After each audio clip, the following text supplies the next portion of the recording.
बिल्कुल सही बात कही वीरू। देखिए अर्निंग सीजन कल टीसीएस के नंबर्स आएंगे, उसके बाद 2-3 दिन का गैप होगा, उसके बाद बड़े नंबर्स आएंगे। मेरा मानना ये है कि तब तक पॉसिबिलिटी रहेगी कि आप एक बार के लिए निफ्टी पर 24,500 24,800 तक का मूव दिखा दें और उसके बाद फिर उस मूव का असली टेस्ट होगा। और आई थिंक 24,800 तक मुझे लग रहा है कि वॉर रिलेटेड जो भी मंदी है वो पूरी खत्म हो जाएगी और उसके बाद फिर आप बाकी फैक्टर्स पर आएंगे। अच्छा, इसमें एक दो चीज़ें और ऐड करना चाहूँगा। अभी ये जो सीज फायर है, इसके अगर आप फाइन प्रिंट्स पढ़ेंगे ना, इसमें एक दो चीज़ें हैं जो मार्केट जिनका संज्ञान लेगा।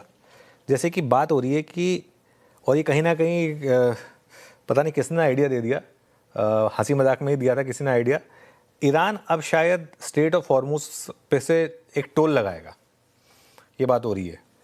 एक यह भी मार्केट में ये भी एक चर्चा है कि कहीं ना कहीं डोनाल्ड ट्रंप और ईरान के बीच में एक डील बैकडोर चैनल पे चल रही थी, जिसमें एक बात ये थी कि अमेरिका को भी उस टोल का कुछ कट मिलेगा। अगर ऐसा है तो ये खबर अमेरिका के लिए तो बहुत बड़ी पॉजिटिव है, ईरान के लिए बहुत बड़ी पॉजिटिव है, लेकिन हम सब के लिए देखिए, क्रूड भले ही नीचे आ जाए, लेकिन अगर हमें उसकी शिपिंग कॉस्ट बढ़ जाए हमारे लिए, तो बात तो कहीं ना कहीं थोड़ा सा तो डैमेज रह ही जाएगा ना। तो ये आई थिंक एक इम्पॉर्टेंट फैक्टर होने वाला है। और दूसरा इम्पॉर्टेंट फैक्टर, जैसा कि आपने बिल्कुल सही कहा वीरू, वो होगा अर्निंग सीजन। क्योंकि अगर अर्निंग सीजन में लगा कि नहीं, अभी थोड़ा सा वापस 2-3 क्वार्टर खराब होने वाले हैं because of this energy crisis, तो फिर ये रैली वापस 24,500 24,800 के आसपास जाकर फेल होगी। इस बात का रिस्क रहेगा। मैं अभी ये व्यू बिल्कुल नहीं ले रहा हूँ कि हम एकदम भागकर ऑल टाइम हाई की तरफ चले जाएंगे।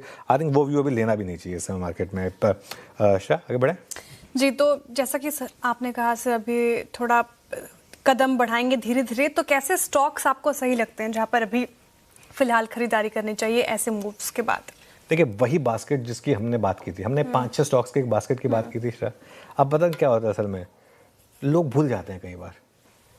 इवन जब हमारा मंदी का मूव था, जब पूरे महीने हमने मंदी प्ले की थी, उसमें भी हमने एक बात कही थी, 5 स्टॉक्स की बास्केट की हमने बात की थी कि जिसमें आप हर डिप पर ऐड करें Larsen and Toubro, Shriram finance, state bank of India, तीसरा था आई थिंक 2 और थे जो इसी से जुड़े हुए, मतलब इसी तरीके के स्टॉक्स थे बेसिकली जो इससे जुड़े हुए थे। ठीक है, इनमें बात हुई थी कि आप इनके अशोक ले लें, चौथा था, हाँ अशोक लेन चौथा था, और आई थिंक हीरो मोटोकॉर्प शायद 5वां था, या टीवीएस था शायद 5वां। तो कहने का मतलब ये है कि वही सारे स्टॉक्स जो एक मार्केट में एक इस गिरावट से पहले तेज़ी में थे और जिनमें गिरावट सिर्फ इसलिए आई।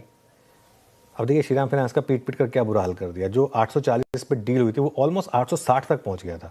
कोई लॉजिक था? अब वापस ये 1000 जो इसके रिसेंट हाइज हैं उसके करीब आ गया है। मेरे ख्याल से ये कुछ ऐसे स्टॉक्स हैं, चोला है जैसे, मुथूट है जैसे, ये मुझे लग रहा है कि वापस अपने प्रीवियस हाइज, आयशर मोटर्स एक और एग्जांपल है, आयशर मोटर्स, अब जैसे ये स्टॉक्स हैं, ये मुझे लग रहा है कि अब वापस अपने 52 वीक हाई की तरफ सबसे पहले बढ़ेंगे। कुछ स्टॉक्स को टाइम लगेगा और उनमें आपको अर्निंग्स की वेट करनी होगी, जैसे कि ट्रेंट हो गया, या जैसे कि आपके आईटी स्टॉक्स हो गए, इनमें अभी भी थोड़ा सा टाइम लगेगा वापस आने में। तो ये आई थिंक कुछ सेट ऑफ स्टॉक्स होंगे जिन पर आप फोकस कर सकते हैं। तो निष्कर्ष निकालूं सर, जो कि वॉर के कारण गिरे थे, उन सारे स्टॉक्स में आप थोड़ी खरीदारी कर सकते हैं, प्लस जिनमें फंडामेंटली स्ट्रॉन्ग स्टॉक्स थे, जिनमें अर्निंग्स का सपोर्ट था।